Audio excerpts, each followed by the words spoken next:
Hi everyone, in this video I'm going to show you how to insert a signature in Microsoft Excel. So you have, for instance, your data with Excel. For my case, I choose to be having a blank Excel.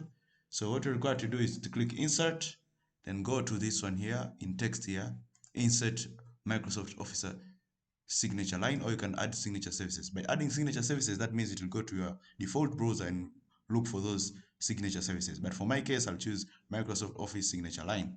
So upon having it will give you a setup that is a suggested signer.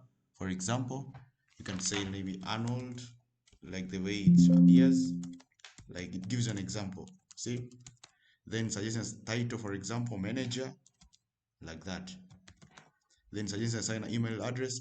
Then upon pressing OK, that means you see it appears here. And you can always choose to resign again. So you can right click and say sign here. So by clicking sign, before you can add signature, you must save the workbook. Say okay. So if you save it, for instance, you save it somewhere on a desktop, then save. After saving it, you can now resign here. So you can sign, for instance, this one. See? Then upon signing, by pressing sign, that means you'll be able to sign your document like this in Microsoft. So by clicking sign, that means it gives an warning. The certificate you selected cannot be verified. Please check your network connection. Of course, you have to verify. But if you want to use it, you can say yes.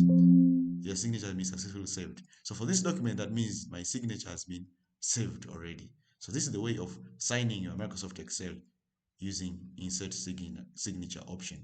Thank you for watching. Make sure you subscribe for more videos like this.